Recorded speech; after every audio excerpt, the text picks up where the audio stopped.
Good evening, everyone. My name is Melissa Hosick, and I'm the adult programming librarian at the East Brunswick Public Library. Thank you for joining us for our now all virtual panel of the Many Faces of Murder. It's a murder mystery author panel with the Sisters in Crime Central Jersey chapter. And to get us started off on this panel and learning more about their authors and their genres and the writing process is Eileen Watkins, their publicity officer. So take it away, and thank you all for joining us tonight. Hello, and thank you for tuning in for our panel.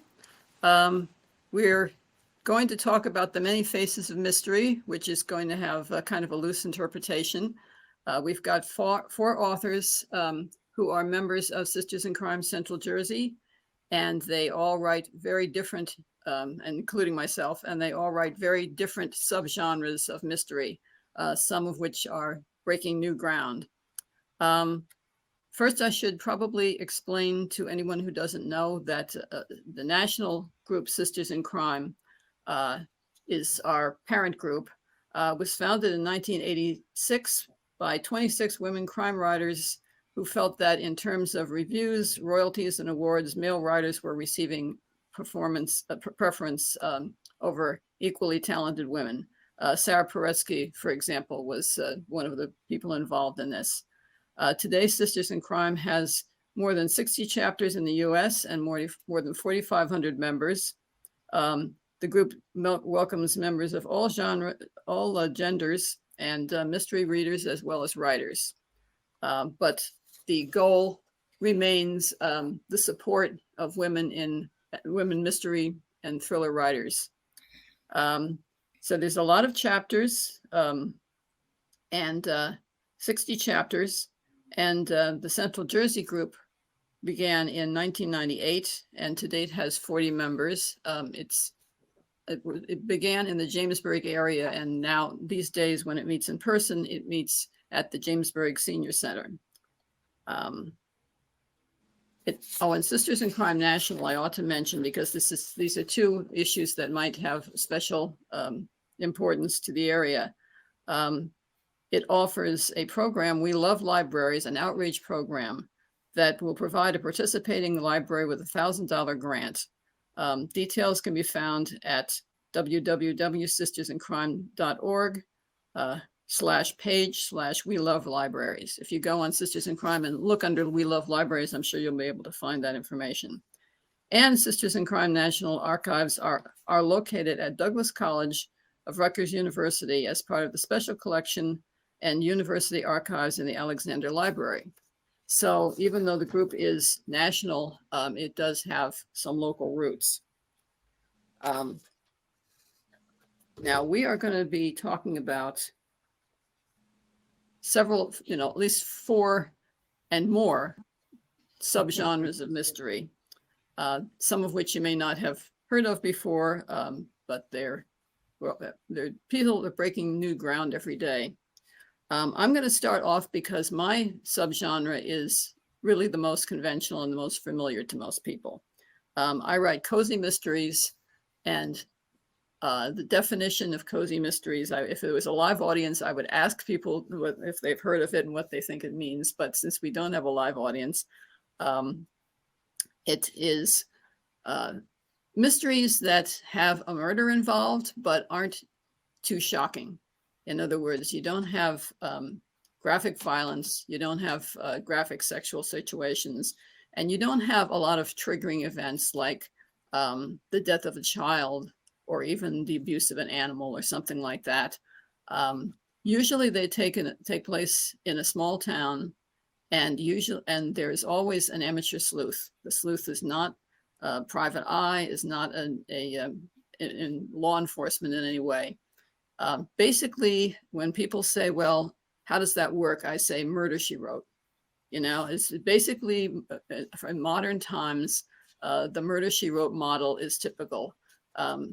Jessica Fletcher started out as an author who was interested in mysteries.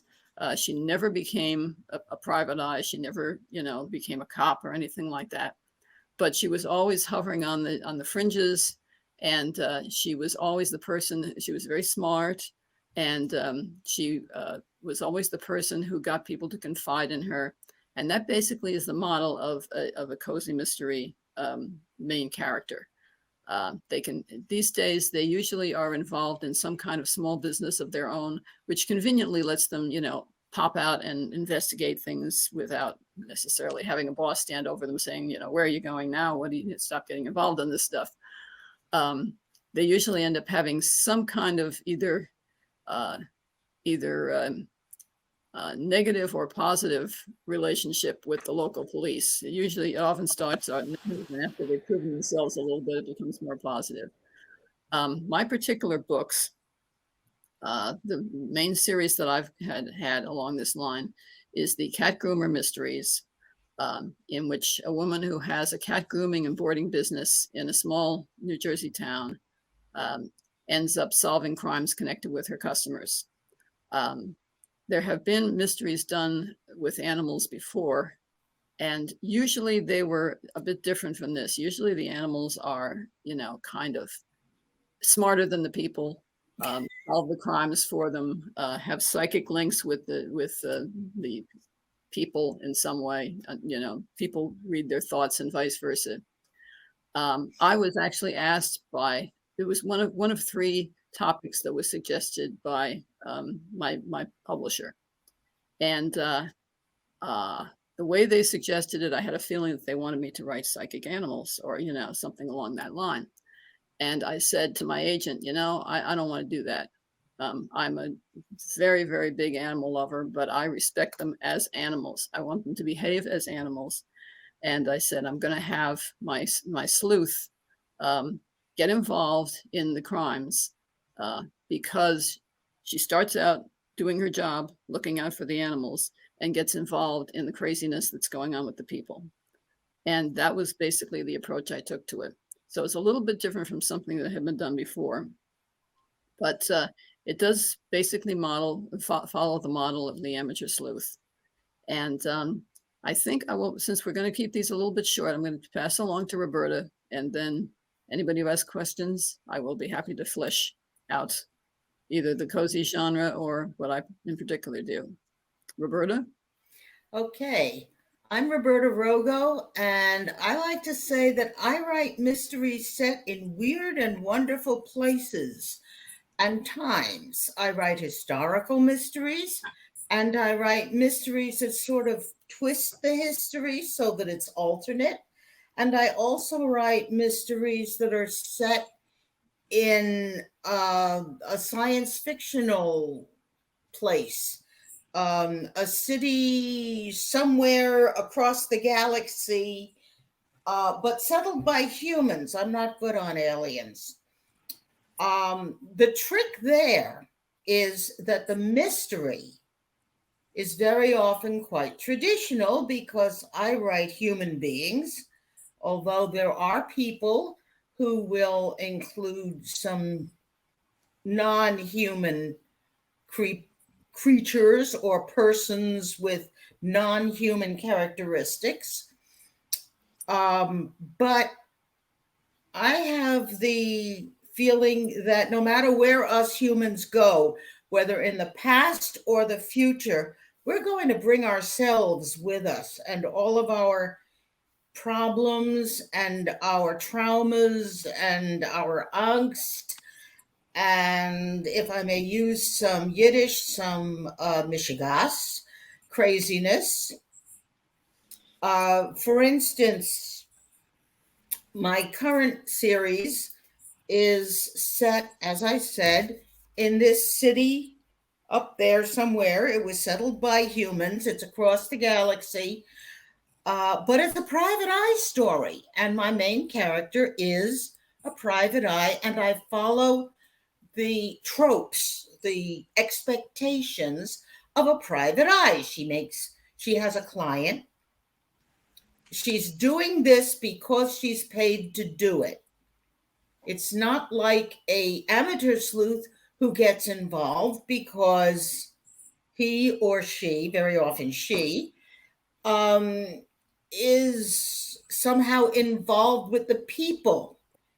But Polidrock, who is my private eye, is paid to investigate. She just happens to live in a city that was founded by human beings who landed there 400 years before, none of which gets into the story. The difference between my stuff and somebody who is doing a story set in the here and now, contemporary, is the research. I have to do a lot more of it. I have to do what's known as world building.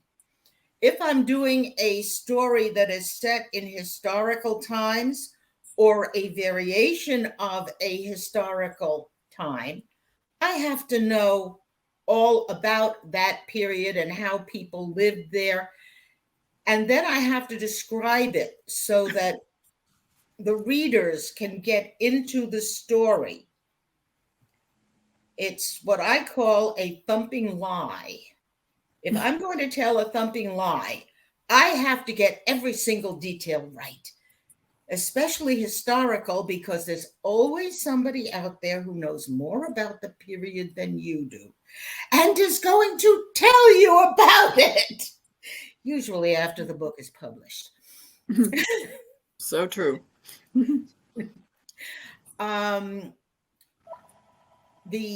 Like I said, my current thing, I got involved in a very tortuous way, which I'm not going to go into now. But I do have to get all of this right. I have a notebook that I put all of my notes in, and I check on certain scientific principles of the planet to make sure that, yes, this could happen. When I wrote my book, Murders in Manatas, which is set in a Manhattan island that was settled by Spanish Moors. I researched everything I could find about New Amsterdam. I researched the inhabitants. I researched what the atmosphere was like, what the plants and animals were there, what was there, what wasn't, what was brought in. The mystery itself, that is fairly traditional, because there's a victim, there's a plot, there's somebody who done it, and the detective, whether it is Halvar the hireling or Pola Drach, is going to find out. And that's what satisfies the reader, that the bad guy is going to get it and justice will prevail. Delia, do you want to talk about some of yours now and Sure. how you're Thank you. tweaking your genre? Thank you. Yes, I'm Delia Pitts, and I'm really pleased to be on this panel. It's a great group of writers and of sisters in crime. I write contemporary, private eye mysteries that feature people, primarily people of color. My current series features a private eye who is based in New York City, in Harlem. But I wanted to talk a little bit first about the genre itself and what distinguishes it from other subgenres of mystery or crime. I think that all of us have read some private investigator mysteries. I think most of us are familiar with the first, or as he would think of himself, the original consulting detective, that would be Sherlock Holmes. And he really sets the model for a private investigator. But I think we also all are aware of other important contributors to this subgenre of crime. Dashiell Hammett's books about Sam Spade, which are set, again, all of these books are written in contemporary. Now we read Sherlock Holmes and we think, oh, this is wonderful historical mystery. But no, Conan Doyle was writing about the times in which he lived, or thereabouts, a decade or two, perhaps in the past, but essentially his own time. Same is true of Agatha Christie. We read Hercule Poirot stories and we think, oh, this is such quaint and wonderful historical mysteries. But Agatha Christie was writing contemporary novels about a private investigator, Hercule Poirot, with all of his various little gray cells. He's quite distinct from her not professional investigator, Miss Marple, who is, I think we could say, was the primogenitor of informal or perhaps cozy, but certainly, cozy mysteries. Hercule Poirot is a professional, as are private investigators in general. I think that's the distinguishing feature. Philip Marlowe is the other sort of key father figure, if you will, although they're lesser people. Philo Vance, Nick and Nora Charles, or Nick in a case. Nora's the amateur, Nick is the professional in that duo. But all of these share, I think, certain key traits. And I like to think of them as the job, the mission, and the code. And I think having those three elements is what makes us recognize and enjoy private eye mysteries. Private investigators, as Roberta and Eileen have both mentioned already, private investigators are professionals. They're not assigned to do this. They're not going on their case, the case that concerns us in the story that we've picked up, because their aunt was strangely murdered, or their girlfriend was accused of a murder, and everybody knows she couldn't have done it, so therefore I must prove her innocence, and hopefully use my skills as a bookshop keeper or a bartender or a knitter to prove my girlfriend's innocence. That's not what a private investigator mystery, how a private investigator mystery begins. It begins with the job. A person is hired by concerned parties to solve a puzzle. The puzzle could be big, it could be small, it could be find my missing sister, it could be my husband has run away and I want him back. It could be my business partner has disappeared with the funds and I need the money to save my business. Anything can get the private eye into the case. It's typically the structure of the story that's not actually what the real case is. That's simply what draws the investigator into the case, but it is a job. The investigator's looking for money. He or she has to make a living. And I think that's an important distinction. But the private investigator is private. The private investigator does not, therefore, answer to government authorities. The private investigator is the opposite of a police officer. The private investigator typically does not have a bureaucracy enveloping their work situation. I tweak that in my own stories a little bit by placing my private investigator in a small firm.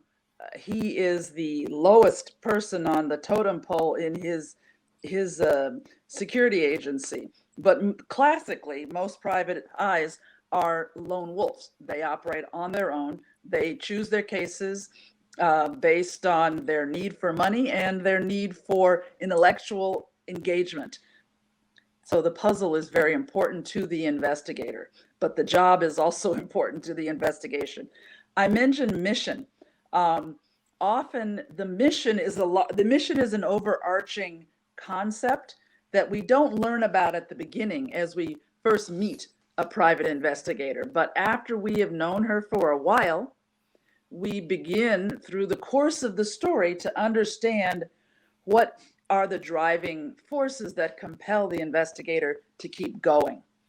And that's not money, typically. Classically, the mission is something larger. There's often a sort of fundamental wound that drives the private investigator, something that is unresolved from his past, something that he wants to do. Often it's a strong desire to help.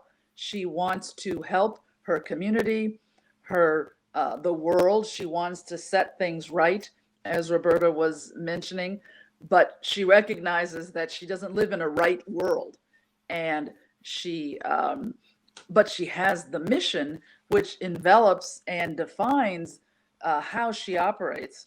She has a mission such as what I've described. Then the third element that I've mentioned is a code. The code is often something that comes really toward the end, toward the climax of a private investigator's story, because the code says where the line is drawn, where the investigator will choose among a number of usually bad options, and how that investigator chooses is based upon the code. And that's how we as the readers discover what is the code that guides and forms the investigator's work and the investigator's life goals. And the code may be something that I must stand up for my partner, as the famous speech at the end of the Maltese Falcon, in which we learn finally, after all that Sam Spade has gone through, we learn that he does draw the line, that he does have certain things that he will not compromise on, that he will send over to prison or to hanging the woman that he perhaps loves, but he'll do it because he has a code that he personally cannot violate. It's not a law. There's nothing to do with legislation. There's nothing to do with an outside force or an outside boss or a religion that dictates his code. It's a code that's internal to him. And so I invite everybody who reads Private Eye stories to think about the job, think about the mission, and think about the code that guides the private investigator, and then how that distinguishes Private Eye stories from the other subgenres, police procedurals, where the motivations are quite different. The cases could be the same. There could be a murder, as Roberta said, somebody's killed, somebody wants to find out who killed that person. But the motivations and the methods are shaped by the elements that I've just mentioned. I'll stop there. Robyn. Thank you, Delia. Thank you, everyone. My name is Robyn Gigl. What an honor to be with these three wonderful authors to talk to you all tonight. And thank you all for listening in. I am, in addition to being an author, I am an attorney. I've practiced law for 45 years. And so what I write, totally different from everyone else here, is I write legal thrillers. And so I know people, when they think of legal thrillers, might think of Law and Order. That's kind of a hybrid between a police procedural and a legal thriller. Some people think of John Grisham right away in terms of what he's written. But again, his books tend to be very conspiratorial. And, you know, if you read the Pelican Brief, it's not a courtroom drama. It involves the law and it involves legal situations, but it's not really a courtroom drama. And so what I have done in terms of my series, it's the Erin McCabe series. There's 3 books. First one came out in 2021, By Way of Sorrow. Second one, Survivor's Guilt, in 2022. And the most recent one came out 2 weeks ago, Remain Silent. And they all involve Erin McCabe and her law partner, Dwayne Swisher. And they are more case specific. So Erin and her partner take on a particular case in each book, and then the story progresses in terms of them defending a particular client. And is the client guilty? If they believe that the client's not guilty, how are they going to get them off?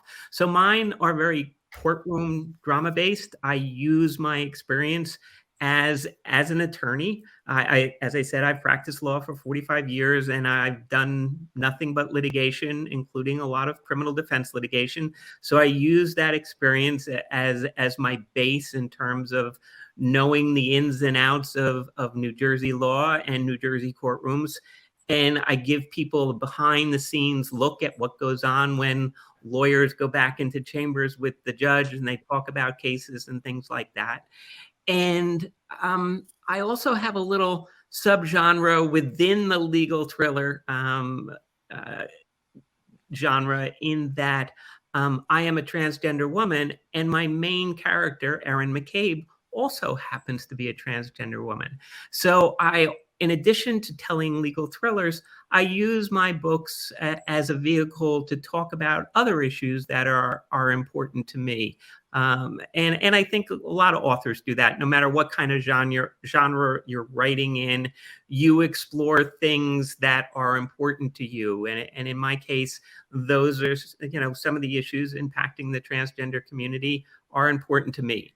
But as an author, you can never lose sight of the fact that someone is picking up your book because, whether it's historical fiction or a private detective story or a cozy, they're picking up your book because they like that genre.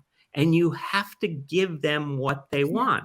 In my case, I have to give them a legal thriller, and I can't preach to them. So I call it my Mary Poppins approach to writing, which is you give people what they want, that spoonful of sugar, which is the legal thriller, and then maybe a little bit of medicine, which is to talk about some of the other issues that are important to me in terms of not only the law, because I not only talk about transgender issues, but there are other issues that are very important to me in terms of sometimes the justice system is stacked against people because of their race or because of their economic situation or because they're up against rich and powerful people. So those are things that I think are important to bring to the genre as well, to show what the legal system is like. Because sometimes when you watch something like Law and Order, or you watch, if you're old enough to remember Perry Mason, where, it was always, at the end, he broke the witness down and they confessed on the stand, which never happens in real life.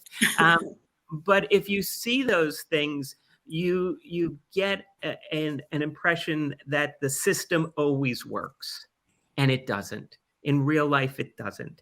And sometimes it's stacked against people. And sometimes it's the lawyer's job to help to level the playing field. So that's what I've tried to do in my series, is to give people insights into what it's like to be a lawyer, what it's like behind the scenes, and then give them that courtroom drama that people like, in terms of cross-examining a witness or plotting strategy, in terms of how you're going to deal with some evidence that is going to come in, and how are we going to handle this. And of course, unlike Eileen's cozies, in my books, I obviously have some anger issues that I'm working through, because a lot of people die in my books. So they don't fall within the cozy genre. And I deal with some gritty subjects. Survivor's Guilt deals with issues of human trafficking and child abuse, not in an explicit way. I avoid being explicit about those things, but that is in the background of the story, and it's integral to whether or not the client is guilty or innocent. So again, we all do different things. I came to this late in life. I was in my 60s when my first book was published. And so I followed the old bromide, write what you know. And as somebody who's practiced law for a long time, it was something that I knew and wanted to share with people. Well, Robyn, I think you suggest something that's very interesting, that no matter what genre or subgenre you're writing in, first of all, you're writing a mystery, but there are ways of bringing relatively important issues. In some cases, the mysteries are very serious inherently.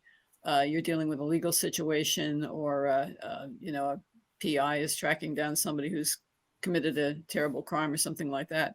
But I think there's always room to put something a little more serious in there. And it occurs to me that one of the things that I tried to do, I was kind of asked to write a very light sort of thing.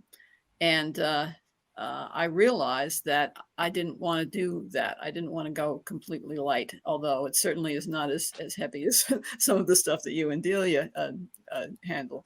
But I have purposely dealt with my first book, which was not too terribly heavy.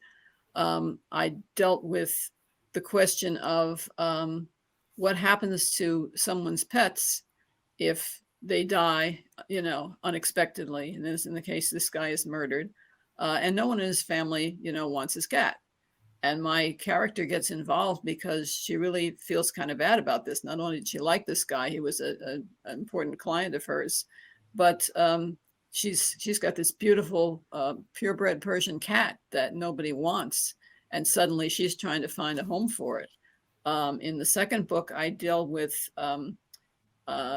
breeding.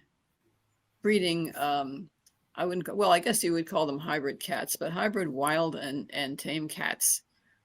Which is a really shady underground business.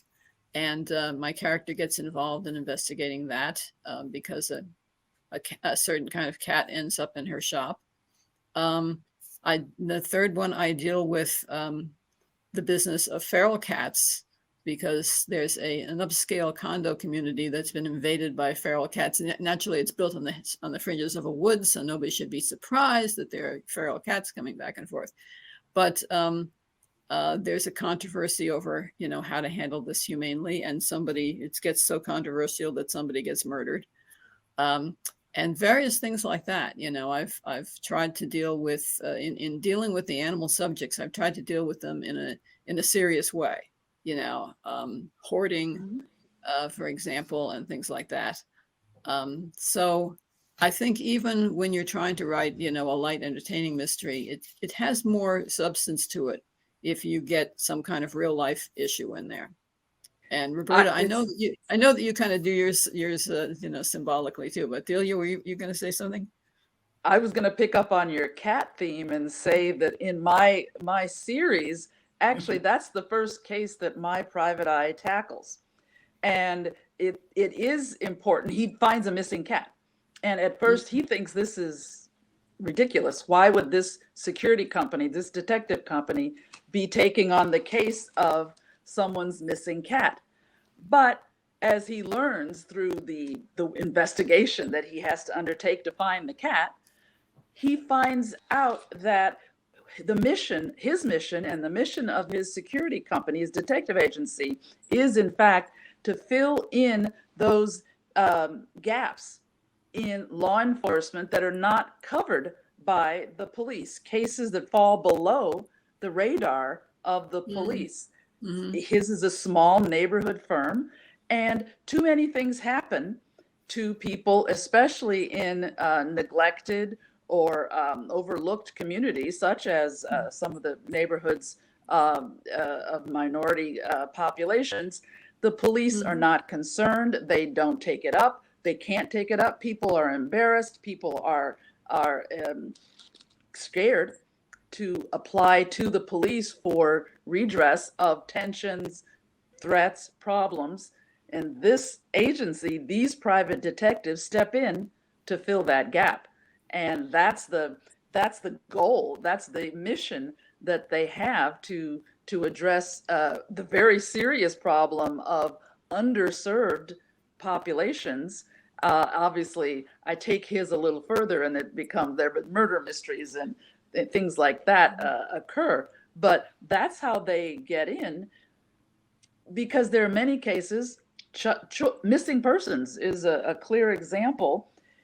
The police won't tackle the missing person if a report of a missing person at the beginning, if it starts out that the person is over 18, because an adult has the right to go where she or he wants to go. And there is often, the police advise, a waiting period of 48, 36, however many hours before that case can be filed. Now that's fine from the police point of view, but a parent whose 19-year-old is disappeared is not going to wait 48 hours. This is where my detective steps in. So I was just thinking, you mentioned the cats, brought that up to me. Yeah. And that's also the kind of situation where the amateur sleuth gets involved. Also. Because the police aren't going to act, Yeah. And in my case, I just realized that my first series, which I wrote 20 years ago, this was a straight historical, although I had two people in it who actually lived. who never actually met, as far as we know, because both of them have been very extensively researched. One was the Reverend Mr. Charles Ludwig Dodson, better known as Lewis Carroll, and the other one was Arthur Conan Doyle. And I have the two of them literally bumping into each other in Brighton, where a young girl has been kidnapped. So you get into the issue of child pornography. But I'm doing it in a historical context, and it is based on an actual historical fact that in 1876, a bill was presented to Parliament, and it was rammed through at the absolute last minute, and it had to do with child pornography and child prostitution, which was a very serious, and still is, but was actually being blocked by some rather important people who felt that their rights to access to 12-year-old girls were being impinged upon, and they were lords, and why not? I have a labor riot in one of the books, which deals with a very real event. It took place in London in 1877. So I will incorporate into my historical novels things that actually happened that do resonate today. So you can write a historical novel using the actual history, the actual people who lived in a particular place at a particular time. But these are things that even 100, 150 years later, we're still dealing with. And the same thing, if you're writing about the future, it is, what if this situation continues? One of the classic novels, you might say the one that kicked off the science fiction / mystery genre, was Isaac Asimov's Caves of Steel, in which a policeman is paired with a robot in a society that hates, fears, distrusts robots. And this is something that now has some very, very real resonances. He wrote it in 1952, and you can still read it, and it still works today. Robyn, you've probably based some things on the real cases, haven't you, Robyn? I try to avoid real cases. So, for example, there are things that I will take from, what's going on in the world, but I never use a real case. The closest that I've come was in terms of some of the characters in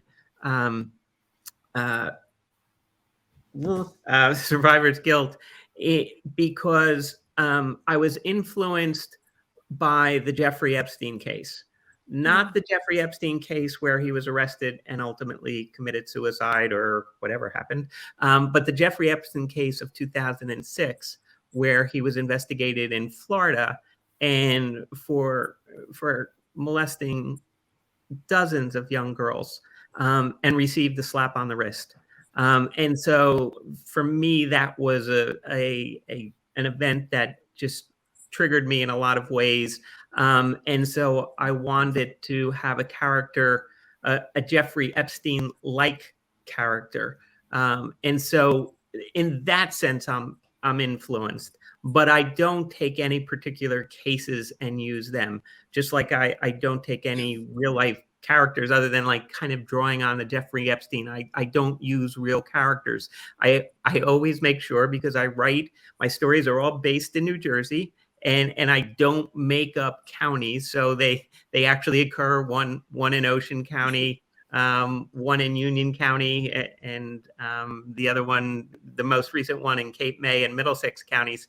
And so I always have to be careful because I know a lot of lawyers and judges, and I don't want anybody to think that I'm talking about them. So first of all, I set the story by way of sorrow. The first book is set in 2006, 2007, Survivor's Guilt 2008, 2009, and then Remain Silent in 2010. So I have some time, but I have to be careful that, when I refer to politicians or I refer to judges, that nobody is saying, oh, is that really so-and-so? Is that Senator so? Is that Judge so-and-so?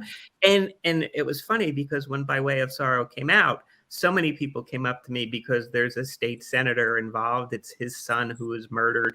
He's involved in trying to make sure the case comes out the way he wants it to come out.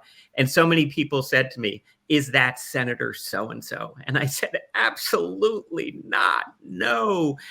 So I have to be careful Absolutely not. being too close to reality. I have to make sure that I can draw on some, things that have happened in the world, but I have to make sure my characters are nobody real.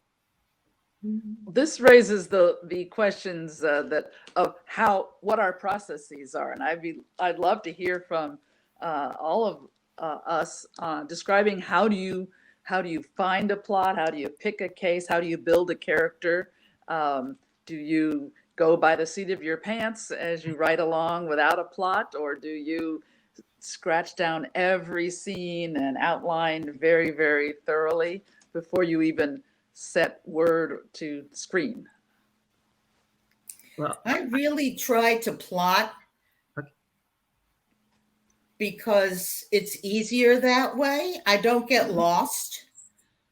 Unfortunately, what happened when I started writing my current series, The Eyes of Law, I told you this was torturous. Originally, there was a shared universe of this planet, or whatever it was, because it was never nailed down, you see, as to exactly where and when we were. And so I wrote 2 stories set in this city, which had been given to me, but the actual details were sort of fuzzy and, we'll get to that, except they never did. So I had 2 stories, so I just had to make it all up. But by that time, I'd written the 2 stories and I had no idea where I was going. So I just went on and on and on. But I really don't like to work that way. I like to know where I'm going. And my other books, I always outlined. I will deviate from the outline, but the outline gives me a format. It gives me a framework. It tells me I'm going from here to there to there. I would say I'm kind of a hybrid pantser and plotter because I try to figure out where I'm getting my inspiration from. I might be getting inspiration from a character who's got a certain psychological quirk or something like that, or even the setting where I want something dramatic to happen. And so I may experiment with writing a couple of scenes, and then I start trying to connect things. Then I kind of write, and then I plot ahead, and then I write some more and I plot ahead. And pretty soon I start getting an idea of where it's ultimately going to go. And then I can kind of go back and pull the whole thing together.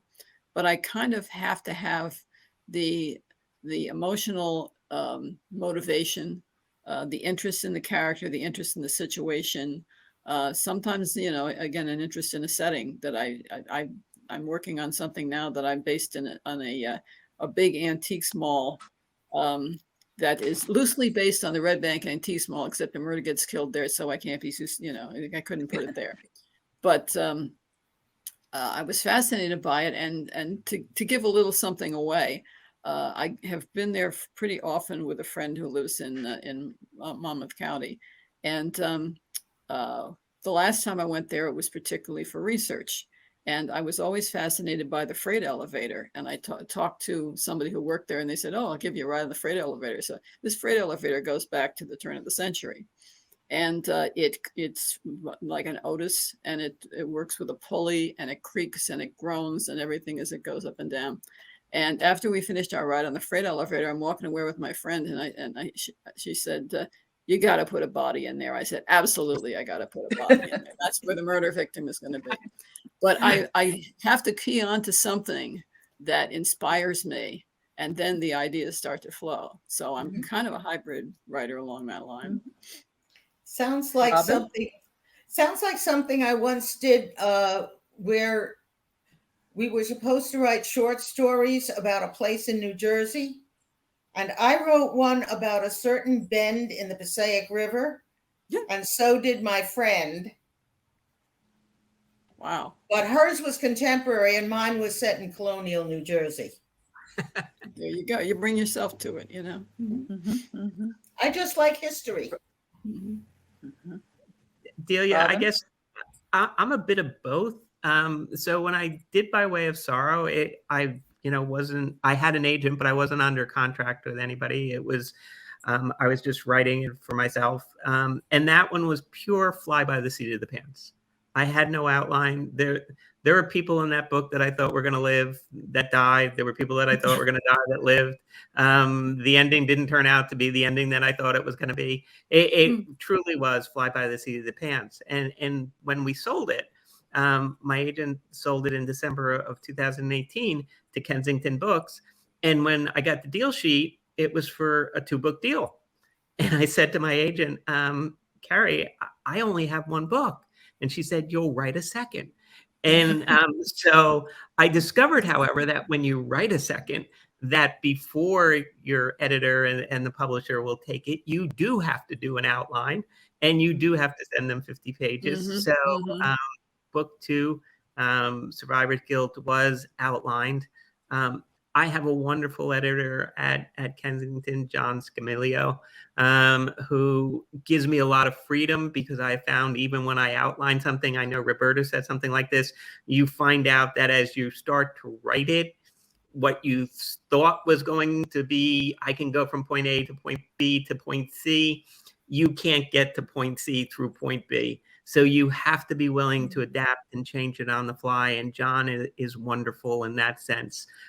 So Survivor's Guilt was certainly not as much fly by the seat of the pants. And likewise, when they acquired book 3, I had to go through the same process of providing an outline and then working through that. But I do like the freedom even within the outline to change things as I go along, because I don't think that when I'm doing an outline, I'm imagining everything that could go on. And, I know authors, I've heard authors say it, and before I was, an author, I'd kind of go, really? But characters do kind of take on a life of their own. And Yes. Once they get going, you have to let them go where they're going to go. And if that's not in your outline, you still have to let them go. So, yeah. Even to the Good job point, to you. I found even to the point of characters solving mysteries that I wasn't quite sure what the solution was, but because of her skills and her insight, I said, oh yeah, that actually is the solution, if only I thought of it myself. But I too, I think all of us had described a sort of a hybrid process. And I too am one who I like to know the beginning and the end of the book. I tend to know what the climactic scene is. I certainly know who the murdered people are, and I tend to know that. I don't write a formal outline the way we learn to outline things in high school. But I do write scenes, and I'll write as many scenes as I can in the order that they proceed. I'm very sort of simple in the sense that things go from the beginning to the middle to the end, and I write the scenes out. And then I may play around, but I don't move around the scenes very much, partly because they're chronologically defined, and I can't put that scene 22 in front of scene 12 because it was 2 days earlier. So that I don't find myself doing that. I do find myself improvising or throwing in additional scenes. It's usually I tend to be very, very lean in my writing. I tend to underwrite, and my editors even said, well, this is very, very tight. You can add more. You can go more for the emotions of the scene, and put some of the more of the emotions in, more of that into the plot. I tend to write very lean, and so I'm often finding when I revise that my major revisions are expanding and amplifying the elements, sticking new scenes in to make so it's possible to go from A to C through B, B1, B2, B3, and B4. We should work together because I tend to overwrite. So you could edit me down. Yeah.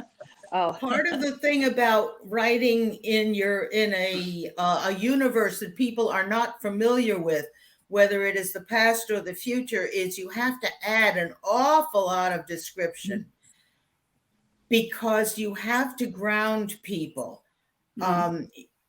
Delia and Robyn can use what I call shorthand. You can describe people by their possessions or by brand names or by place areas. You could say, so like I said, so-and-so lives on, works on Wall Street, and all of a sudden click. Or so-and-so came up through Newark. And people will be able to point them. I have to give a lot more in my imaginary city or in my city in the past. Good point. The Now- one thing that I've discovered that and Roberta, I think you touched on it earlier in terms of people will find your mistakes because I write legal thrillers. I have to make sure that I have it 100% accurate as to the law. And again, because I'm a lawyer, I have a little bit of an advantage, but just like you said, people take a certain amount of joy in a nice way of saying, oh, wait a minute, you didn't get this right. And so I'm always, you're hyper vigilant in terms of the world you create. I'm hyper vigilant in terms of making sure that I get all of the technical legal issues right. Yeah. I always say that I do a lot more research than ever gets on the page. Sure. And I'm sure that you do too. I know that Eileen does because she researches a whole lot of background on the cat things. Well, I couldn't even begin my series until I figured out how a person or whether a person could make a living grooming cats, because that was the premise that I was given. And first of all, the first thing that comes into your mind, most people's minds, and a few of my characters do say that, is don't cats groom themselves, And I thought, other than, am I going to have her just be grooming show cats? Because those are the ones that are most intensively groomed. So I started to investigate it and research people who did this kind of work. And the person, the couple of people that I found out who did this also had boarding establishments. And that was a full-time job, So I said, this is great. If she grooms cats and she boards cats, she can make a living at that. And she's got a niche. And the other things that I found out that were unusual was that, and I did not realize this, pet groomers, people who market themselves as pet groomers, often won't handle cats at all. They might handle ferrets, then, in addition to dogs, they might handle snakes and whatever. A lot of them don't want to handle cats because cats are too temperamental to groom. Therefore, people who train as pet groomers can train as dog groomers or cat groomers. So it's a specialty. And the same thing with boarding. In the past, I have boarded cats. In the old days when I was living with my parents, we would put cats into board at a kennel that also had dogs, and the cats would often come home like this, and that's somewhat typical, that the cats are very uncomfortable being in such close proximity that they can smell the dogs and they can hear the dogs barking because they never know where they're going to be attacked at any moment. So boarding cats is also a specialty. Now, I didn't know this when I started researching, but as soon as I put that together, I said, this is great because she actually has a specialty. She's filling a need, And sometimes your research turns up things that that you didn't expect. Now, I was All of your- curious. Oh, go ahead. When you're at the stage where you're starting to polish, do any of you use beta readers, critique groups, anything similar to that? You know I do. I know you have. Eileen is my beta reader. I do a beta reader for her, but I also have been in critique groups, a couple of critique groups, and I'm in one now. And I was wondering if you find that helpful, or do you have do you have a spouse who goes over it and says, oh, this is, this needs work? Or No, I definitely use beta readers for my novels, my series. I've also used a professional editor before it gets to a publisher, before it gets to the publication process. I use a professional editor. I have used authenticity readers, used to be called sensitivity readers. In one of my books, a key character is a trans boy, and I wanted to have a trans man read my story and make sure that I was getting as close to good and close to right as I did, and his comments were extraordinarily helpful in redirecting some of the responses of the other characters, my main characters, and I find beta readers and authenticity readers excellent resources and boosters for my novels. Yeah, I agree with Delia. I use beta readers.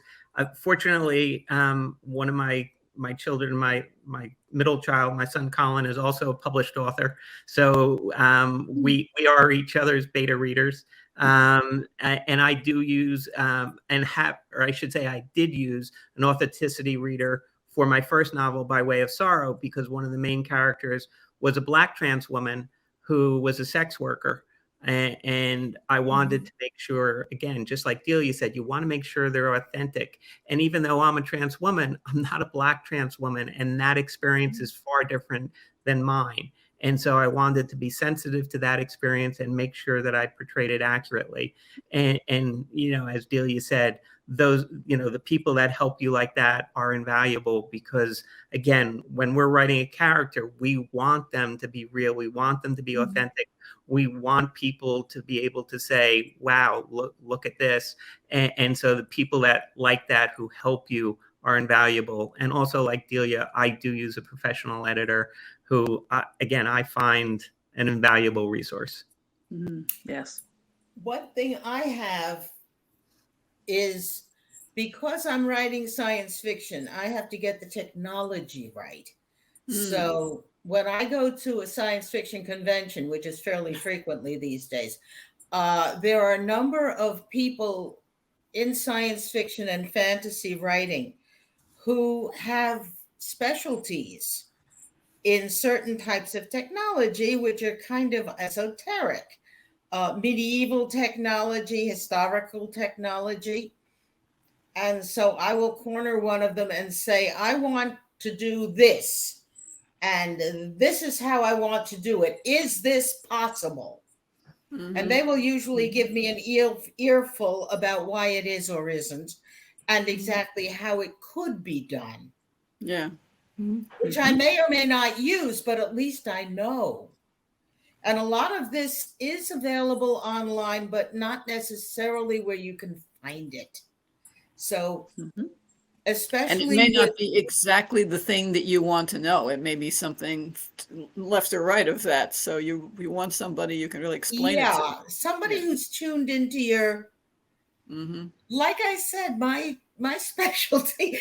The thing is that the mystery itself and the people involved, because I don't do aliens, or paranormals, let's call them. I don't do fae, I don't do vampires. I did a werewolf once, but that was kind of weird. And you didn't know, it was sort of like hinted.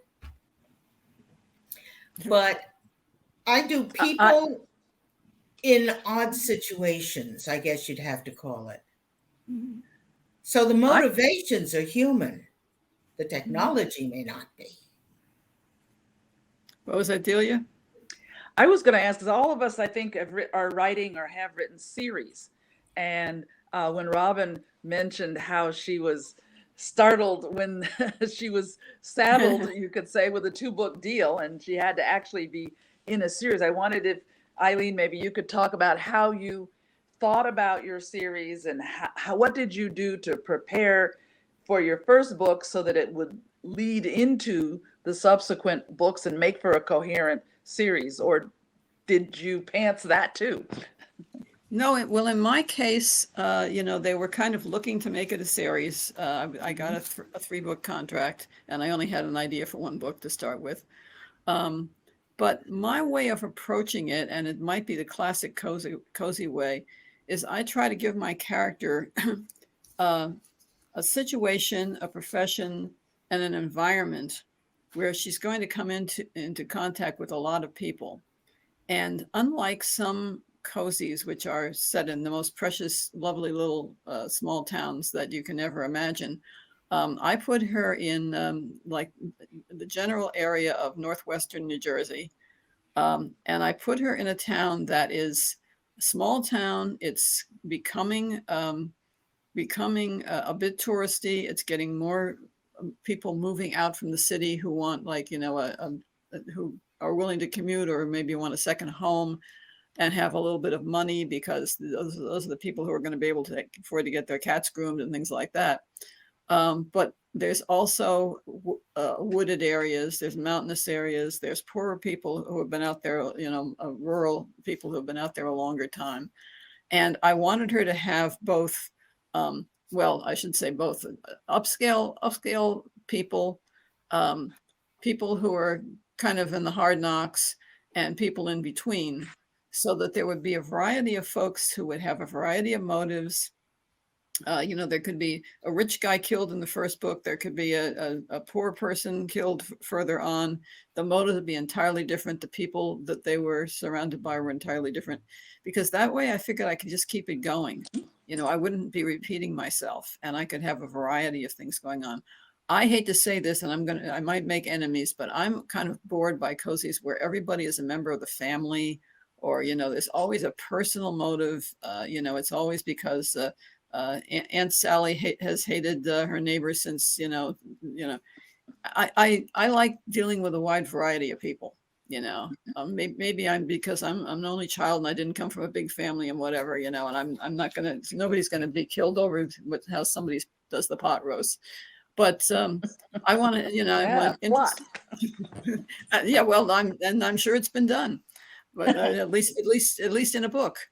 But I wanted to have a variety of people, so that if I wanted to deal with a certain situation, a certain theme or whatever, I would naturally have characters there who would represent that theme, represent that conflict.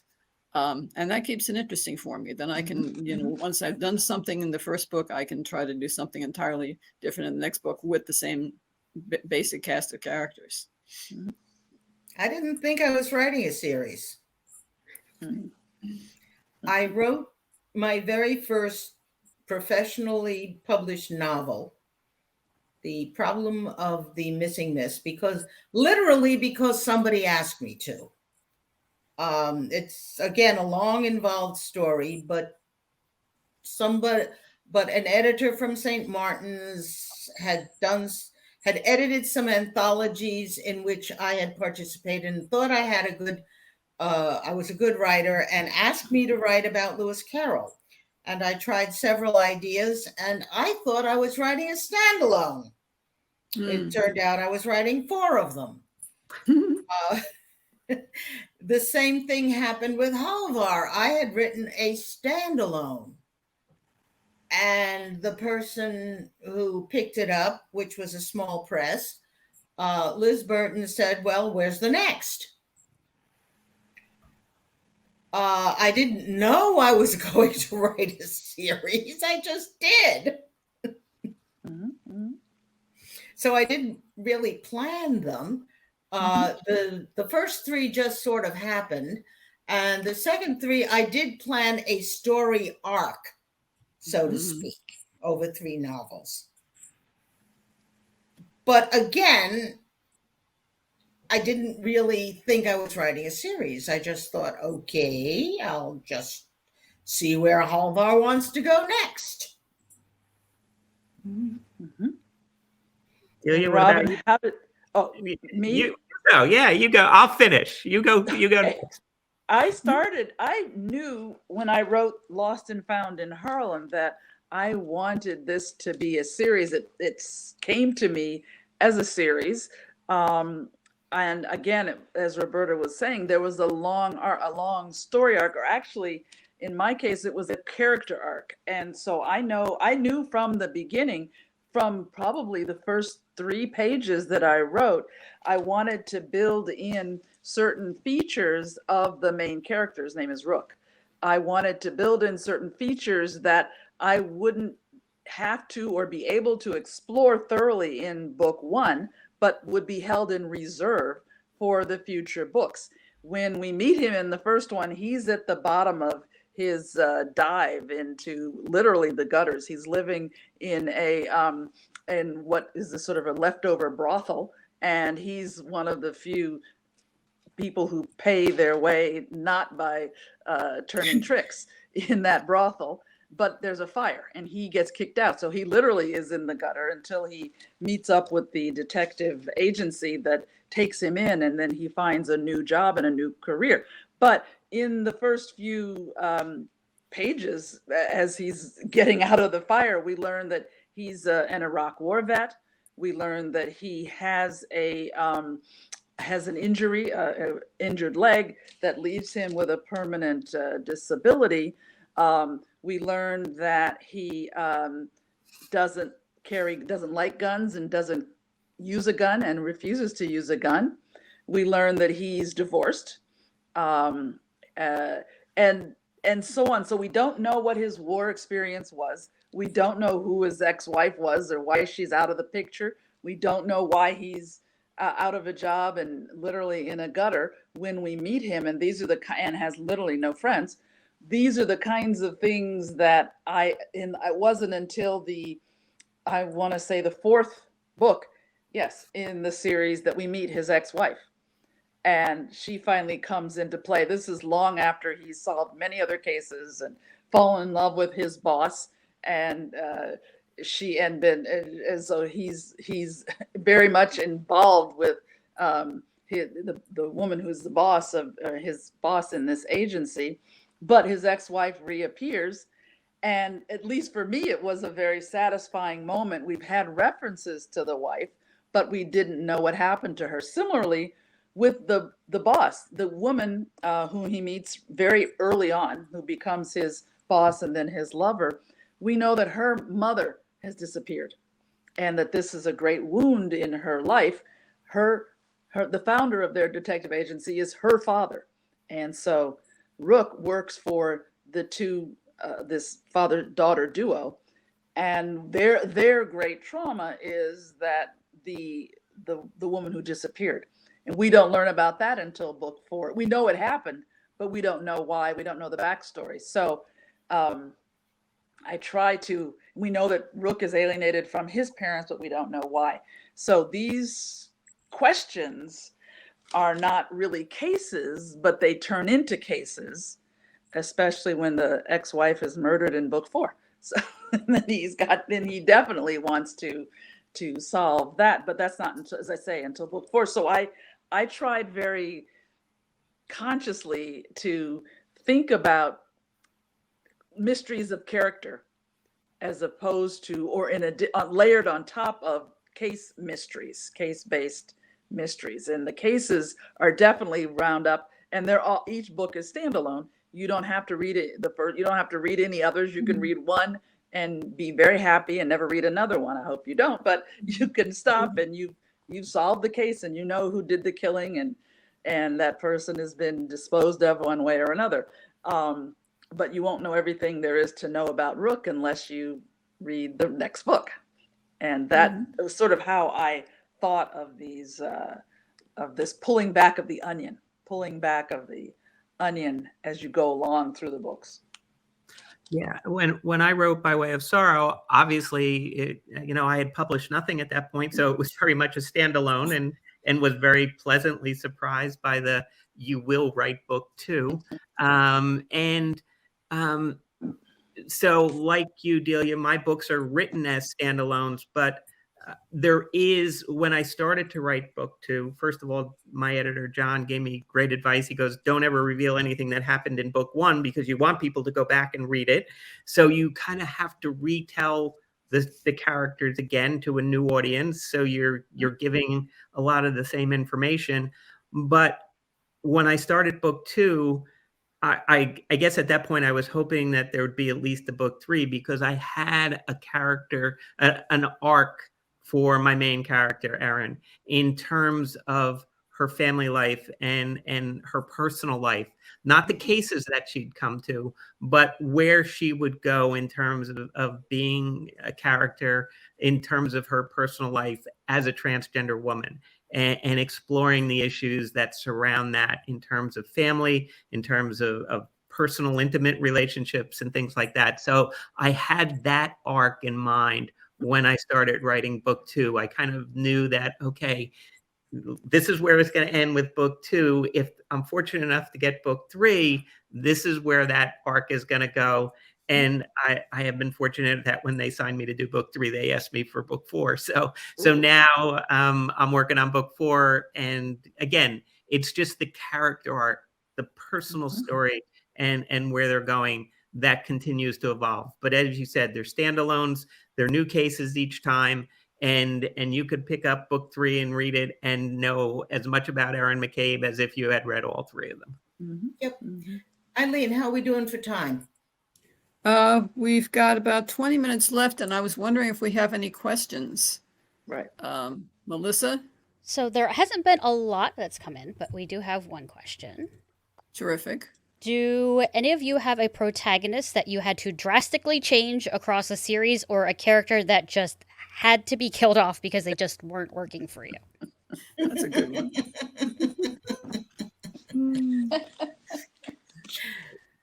I think Delia or Robyn would probably want to deal with this. Yeah, you don't kill off that many people, right? No, I've never killed off a protagonist because or let's see, did I drastically change a protagonist? No.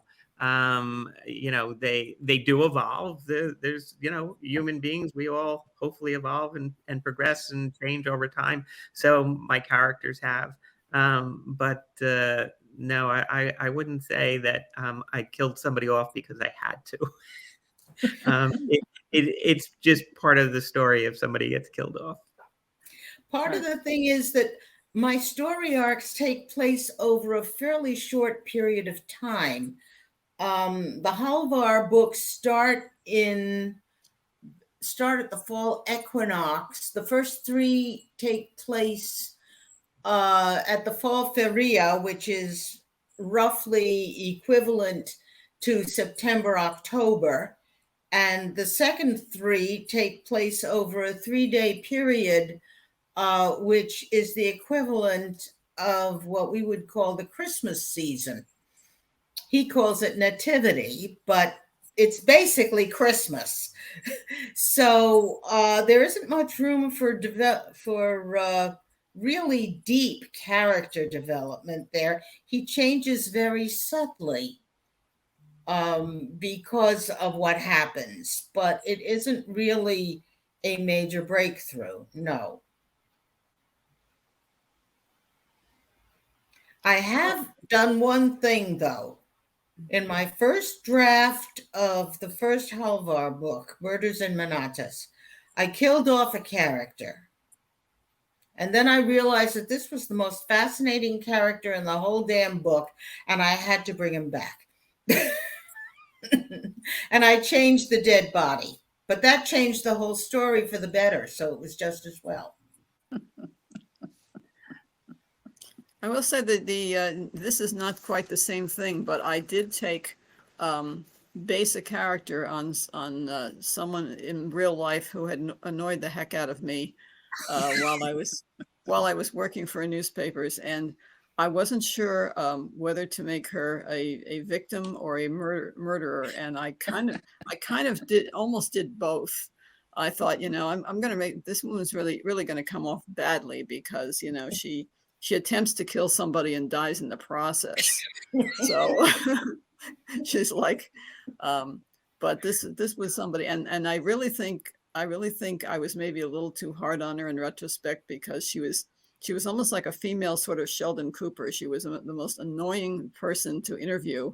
I came there for a newspaper and I was trying to interview her, and she couldn't understand why I wanted to talk to her about her house. I mean, why would I want to talk to a homeowner about what she did in the house?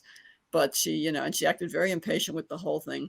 But she kind of did this kind of Sheldon Cooper sort of thing of, well, this is my education and this is what I did, and these are all the things that I accomplished. And it wasn't exactly bragging; it was just like a recitation, But she did, and the way she treated the people who were working on the house was, kind of appalling. So I knew I was going to do something bad, but I thought maybe she would just be killed. But then in the end, I had her die trying to get rid of somebody else. So it really, blackened her reputation. It was justice. It was justice. Fortunately, the character doesn't look anything like the real character in real life, but the house was exactly the way she had it. And she will never read my book, and she will never recognize herself for the house. I know that. Who's watching tonight, Eileen? Yes, right. She'll know tonight. You got your revenge. Well, that's a good way to do therapy and working it out in a different way, right? Yeah. You definitely try to see if you can get, a little therapy in there, take it out on some people who've gotten under your skin. It makes sense. So now that we're running out of time, I want to make sure that each of you can tell everyone who's watching and who watches the recording and listens to this as a podcast, where they can find you online, follow you, anything that you have coming up soon. Well, my website is www.ef, as in Francis, Watkins.com. And I have, my books are published by Kensington, and they are online in Amazon, and they are available as trade paperbacks, as mass market paperbacks, some of them, and as audiobooks, and in Kindle. And I always like to plug the audiobooks because the actress who does the vocals is absolutely fantastic. She really gets like the snotty characters. She gets the right tone, and she gets the angry scenes, and she's very good at it. My books are published by Zumaya Publications. The Halvar alternate history books start with Murders in Manatas, and the detective out in outer space on the planet is the first one is called Lore, Lorr, and Disorder. And the easiest way to get them is as ebooks. As I said, it's a small press, but they are available as ebooks via Amazon and Kobo and Nook and all the rest of them. Or you can go directly to the Zumaya Publications website. I have a Facebook presence. I have a Facebook authors page called Manatas Skyline. And I'm usually around at both mystery and science fiction conventions. And the next one I'm going to attend is called Shore Leave. It's in Maryland in July. Me? Yep. I have, okay. I'm an indie author. That is that I have self-published 6 books. The most recent one of which is Murder Take 2. This is based my contemporary noir private eye mysteries based in Harlem that I've discussed here today. There's 6 of them, and you can find them easily on Amazon or bookshop.org in trade paperback. I also am very pleased to note that I have a book coming out from Minotaur next summer, that is in summer 2024. The book is called Trouble in Queenstown. And no, you can't find Queenstown on a map of central New Jersey, but it is set in central New Jersey. Features a Black woman private investigator in a small New Jersey town who uncovers racial tensions, family disputes, and secrets. And as she is herself recovering from a huge personal loss, which has brought her back to central New Jersey. So that book is Trouble in Queenstown. It's coming out from Minotaur in it's summer of 2024. And yes, Robyn, they surprised me with a 2-book deal. So that there's a second one that I'm writing for that same series all of a sudden. You can find me on my website. It's www.deliapitts.com. And I'm also active on Twitter. My handle there is blacktop1950, and on Instagram, and I'm Delia Pitts 50 on Instagram. So follow me everywhere. And you can find me at www.robyngigl.com. I'm on Twitter at Robyn Gigl and Instagram at Robyn Gigl. I am published by Kensington Books. My books are available anywhere books are sold. They're available in all formats. Hardcover, Remain Silent is just the 3, hardcover, audiobooks, and Kindle. The other 2 are available in trade paperback as well, or mass market paperback. I never know the difference. One of those paperback forms. This is what they look like. This is what they look like in paperback. And they're available wherever books are sold, Amazon, any independent bookstore. I always tell people, if you have a local bookshop and they don't have my books, please ask them to order it, because I love to support independent bookstores. And so if you have one that you like to frequent and they don't have my books, they can order them and they'll have them in a few days. So that's where you can find me. And I think we're all going to be reading at the next meeting of Sisters in Crime Central Jersey, which is going to be an open mic. Okay. Oh, yeah. Okay.